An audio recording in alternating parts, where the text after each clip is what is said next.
Hey guys, today on Absolute Aquatics, we're going to set up a CO2 system and we're going to talk about how it can fix algae problems.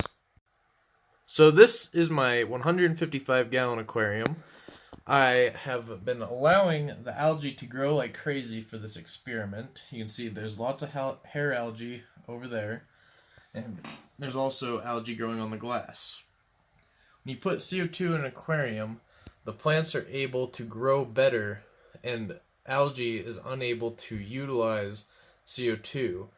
So the plants will typically use all the nutrients up quicker so the algae does not get any.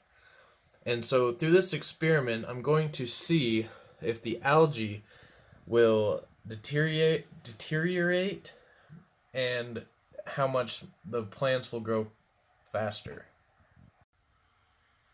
Alright, so first you're going to need something to hold your CO2. I'm going to be using a paintball CO2 tank.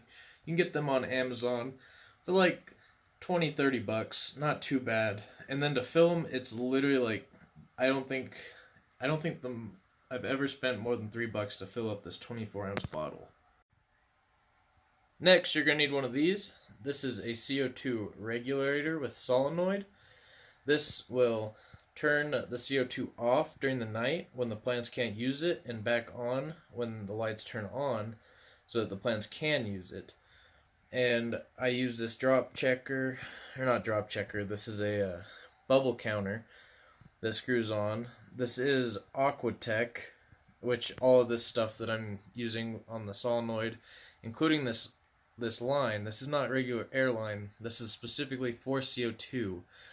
And it's just so you don't waste your CO2. If you use regular silicone line, it will leak through the line, but if you can't afford this line, it is more expensive.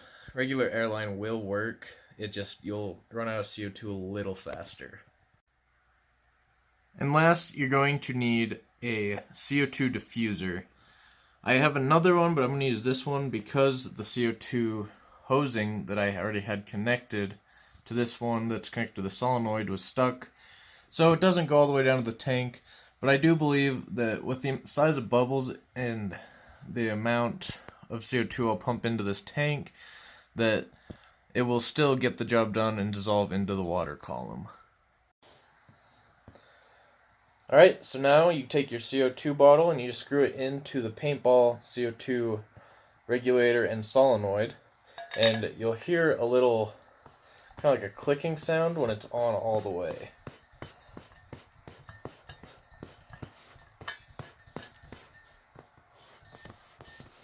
I'll see if you guys can hear it. Hear that little tink? That means it's on. Now I'm going to plug the solenoid and regulator into the light timer that turns on the lights on my fish tank. It's like a Christmas tree timer. Get those super cheap. And you will want one of those because you will not remember to unplug your solenoid every single night. And if you don't unplug your solenoid or it doesn't turn off through a timer, you will gas your fish and they will die, or your shrimp will die. Alright, so now the solenoid just opened, it made a little tink noise, and now I will use this dial to turn it up, and I'm going to try to make it so it's about 1 bubble per second, maybe a little more. And usually it'll jump right up. And then you just dial it back.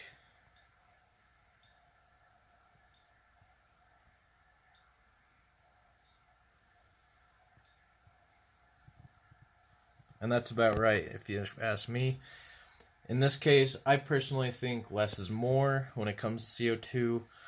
But if you're doing a tank with only plants, more CO2 is better. But where I have fish and shrimp, I like to play it safe. Alright, and as you can see, the CO2 is diffusing into the aquarium. It is producing very small bubbles through the diffuser, and they are just floating around and dissolving into the water column. And that should boost the plants growing faster, which will cause the algae in the aquarium to not be able to utilize the nutrients in the water because the plants will use them already. Therefore, they should deteriorate and die. Man, I messed that word up twice. Alright guys, thank you for watching this episode of Absolute Aquatics. In the comments section below, let me know, do you use a paintball CO2 system? And how many bubbles per second do you do? And please, give this video a like, subscribe if you haven't already, and I will be doing an update video and showing you guys how the algae is doing and how the plants are doing.